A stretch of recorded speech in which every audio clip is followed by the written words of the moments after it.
ఈ అమరావతి గ్రామాల నుంచి ఇక అసలు మంగళగిరి రోడ్లో కనుకుంటే ఇటు కూడా ఏదో కడుతుంది. ఇది స్పీడ్ యాక్సెస్ రోడ్డు మన వాళ్ళు చెబుతున్నారు.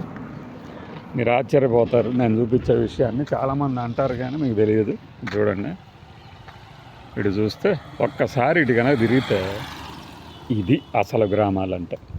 చూసారా, పొలాలు, పచ్చని పొలాలు, కూరగాయలు పండే పొలాల్లో క్యాపిటల్ ఉన్నది. మరి భూములు ఇలానే ఉంటాయా అంటే నేను చెప్పలేం, ఉండొచ్చు ఉండకపోవచ్చు. కానీ వీడు మరి మేమంటే ఏదో మావాడు ఆగాడు, వీడు మరి ఇక్కడ ఏదో బంగారం ఉందన్నట్టు ఇక్కడికి రావడం.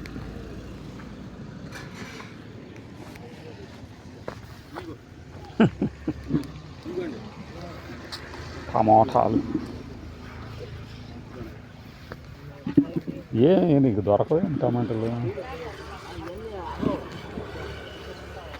లోకల్ టమాటాలు అన్నమాట. అంతేగా 2.5 కేజీ 50. ఇంకే బీరకాయలు ఏమి ఇట్లా బరేసారు? బీరకాయలు ఎండి అండి, విత్తనానికి ఇస్తారు. అవి పచ్చని పొలాలు 2.50. ఈ కొద్దిగా లావు కాయ అదిగో ఆ కాయలేమో 2 కేజీలు 50. ఈ 2.5 కాయ చూసుకోండి, ఏం తేడా ఉండదు. టమాటా పంట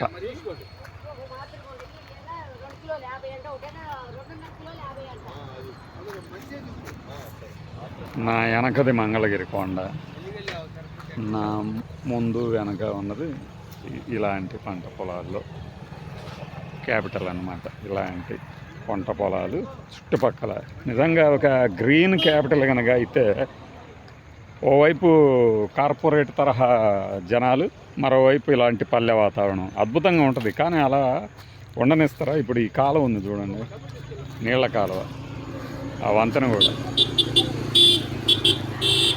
అంటే ఇప్పుడే రాజధాని పురుడు పోసుకుంటుంది, పూర్తి కాబోతుంది, పూర్తి అవుతోంది, తొలి దశలో ఉందన్నప్పుడు కనపడుతున్న దృశ్యాలు ఇవి. ఓ పక్క అదేమో సీడ్ యాక్సెస్ రోడ్డు అంటున్నారు, ఇవేమో ఇదిగోండి మునగ కూడా ఉంది ఇక్కడే. మునగ చెట్లు, టమాటా బాగుంది. మొత్తానికి సరదాగా ఉందన్నమాట ఈసారి మన రాజధాని తాలూకు పర్యటన. నైస్. దీని మీద విమర్శలు కానీ ప్రతి విమర్శలు కానీ ఏమి లేవు. కానీ అసలు పంట పండే చోట అయితే అంత తక్కువకు వస్తాయి. అంటే బయట మార్కెట్లో టమాటా రేటు చితికిపోయింది అంటున్నారు కాబట్టి ఇప్పుడు ఇంకాస్త రేటు తగ్గిందో పెరిగిందో తెలియదు. కానీ ఇలా మాకు మన రాజధాని ఏరియాలోనే ఇలా పంటలు కూడా దగ్గరికి వస్తూ ఉంటాయి.